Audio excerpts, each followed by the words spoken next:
Welcome to Democracy Now!, democracynow.org, The War and Peace Report. I'm Amy Goodman.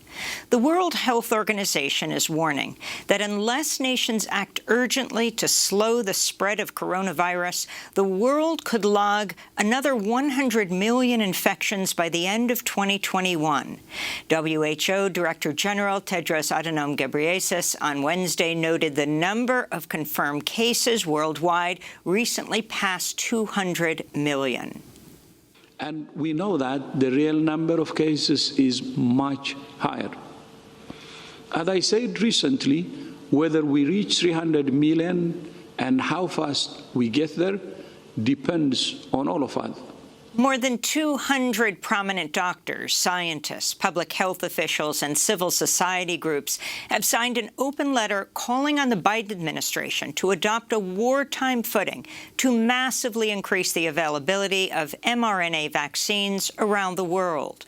The scientists warn, quote, without urgent and immediate scale-up of vaccine production and distribution, millions more will be infected and die, they wrote. In the United States, the Centers for Disease Control is recommending pregnant people get vaccinated against COVID-19. The CDC said Wednesday it found no evidence the vaccines increased the risk of miscarriage. Meanwhile, the Food and Drug Administration's poised to authorize a third dose of vaccine for people with weakened immune systems, such as cancer patients and organ transplant recipients.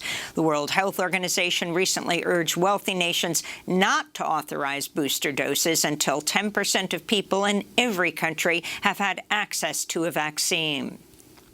Florida's health department has asked the federal government to ship 300 ventilators as hospitals are overrun with COVID patients in one of the worst coronavirus outbreaks in the world. Florida Republican Governor Ron DeSantis continues to prohibit mask mandates and other public health measures. In Tennessee, angry anti-mask protesters packed a school district meeting in suburban Nashville Tuesday night as officials reinstated a mask mandate for elementary school students. Video that's gone viral shows unmasked protesters shouting and threatening people after the meeting, including public health officials who testified in favor of masks. We know who you are. We know who you are. You can leave freely, but we will find you, and we know who you are. You will never be allowed in public again. You will never be allowed. The protesters threatened people inside and outside the meeting as they were in their cars. This week, Tennessee Republican Governor Bill Lee refused to rule out a ban on mask mandates. California has become the first state to require that all K-12 teachers and staff be vaccinated against COVID-19 or undergo weekly testing. Governor Gavin Newsom said the order will apply to both public and private schools in California. We think this is the right thing to do, and we think this is a sustainable way to keeping our schools open and to address the number one anxiety that parents like myself have. I have 4 young children, and that is knowing that the schools are doing everything in their power to keep our kids safe. Coronavirus cases continue to rise nationwide, with the U.S. reporting an average of 125,000 daily infections. We'll have much more on the pandemic later in the broadcast.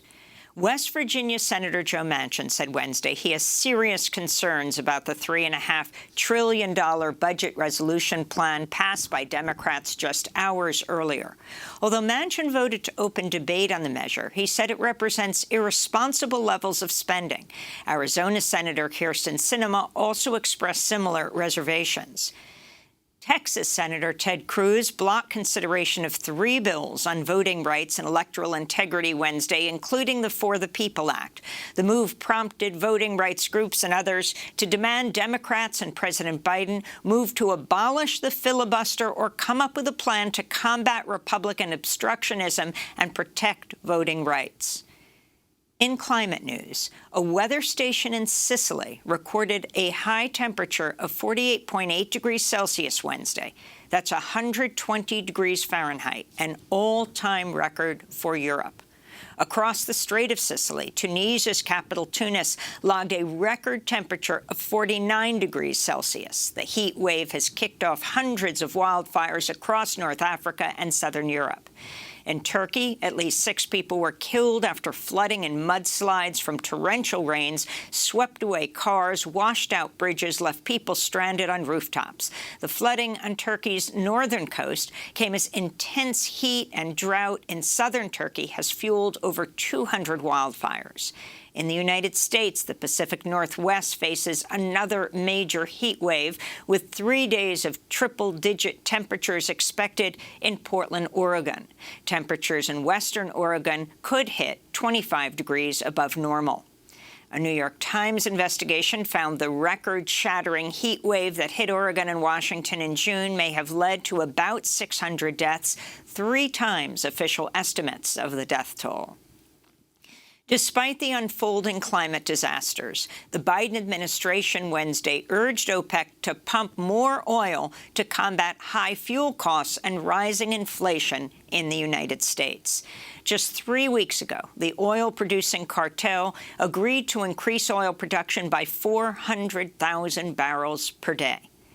In Afghanistan, the Taliban has taken control of the city of Ghazni, the 10th provincial capital to fall to the Taliban in under a week. Ghazni is less than 100 miles from the Afghan capital, Kabul. The Washington Post reports U.S. intelligence officials are predicting Kabul could fall to the Taliban within 1 to 3 months. This week, the Biden administration launched a last-ditch effort to convince the Taliban it would face international condemnation if it takes all of Afghanistan by force. In a setback for WikiLeaks founder Julian Assange, a British judge ruled to allow the U.S. to widen the scope of its argument as it appeals the January decision to block Assange's extradition.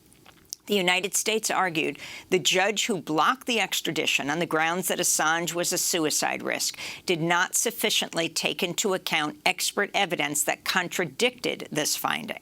The full appeal hearing is scheduled for the end of October. Assange faces up to 175 years behind bars under the Espionage Act for publishing classified documents exposing U.S. war crimes. Julian Assange's partner, Stella Morris, spoke Wednesday outside the London courthouse. For every day that this colossal injustice is allowed to continue, Julian's situation grows increasingly desperate. He won the case against the U.S. government 7 months ago, yet he remains in Belmarsh prison. What is this, if not punishment by process? In Mexico, a prominent news anchor took to the airwaves to stand up to one of Mexico's most powerful drug cartels.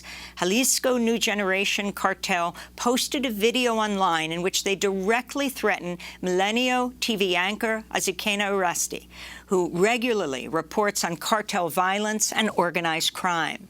Mexican President Andrés Manuel López Obrador has vowed to protect Urasti. She addressed the threats during her broadcast Monday night. I have joined the federal system of protection from the government. I repeat, our work will continue to be based on the truth and with the intention of providing information on the reality of a country like ours. The UN Refugee Agency has condemned the ongoing U.S. policy of expelling Central American asylum seekers to southern Mexico, where they face significant dangers. The Biden administration has continued to carry out the Trump-era policy, which cites the pandemic as justification for the expulsions. Mexican authorities, meanwhile, have removed hundreds of these refugees, dropping them into a remote part of Guatemala with no resources or any way to return to their countries of origin. This is Garson Flores, a Honduran asylum seeker who is turned around at the U.S. border. Qué tristeza, digo yo, francamente. This is really sad. We weren't asked for any explanations. The Americans said nothing. We wanted President Biden to grant us a legal opportunity to stay in the United States, no matter how we get in, even if they put us in shackles. I have decided I want to support my family. Canada has sold billions of dollars of weapons to the Kingdom of Saudi Arabia in violation of the Arms Trade Treaty, an international agreement it formally joined in 2019. That's according to a new report by Amnesty International and Project Plowshares, which accuses Canadian officials of cherry-picking through evidence of Saudi war crimes in order to paint the weapons sales as compliant with international law. Researchers say weapons sold by Canada to Saudi Arabia may have been diverted for use in Yemen. Since 2014, the Saudi-led U.S.-backed war has killed about 250,000 people while devastating Yemen's infrastructure and setting off a humanitarian catastrophe. The World Food Programme says more than 16 million Yemenis are food insecure, with pockets of famine persisting. Early this morning, activists with the FANG Collective blockaded the entrances to the Raytheon facility in Portsmouth, Rhode Island. The group was protesting weapon sales to Saudi Arabia, Israel, and Raytheon's involvement in the militarization of U.S. immigration policy and the U.S.-Mexico border. Among other things, Raytheon missiles have been linked to the killing of civilians in Yemen. And here in New York, Lieutenant Governor Kathy Hochul distanced herself Wednesday from disgraced Governor Andrew Cuomo. Cuomo announced his resignation Tuesday after New York Attorney General Letitia James reported he sexually harassed at least 11 women. Hochul is set to replace Cuomo on August 24th, becoming New York's first female governor. The governor and I have not been close. Physically or otherwise, in terms of much time. At the end of my term, whenever it ends, no one will ever describe my administration as a toxic work environment. And those are some of the headlines. This is Democracy Now!, democracynow.org, the War and Peace Report, the Quarantine Report. I'm Amy Goodman with Nermeen Sheikh. Hi, Nermeen. Hi, Amy, and welcome to our listeners and viewers around the country and around the world.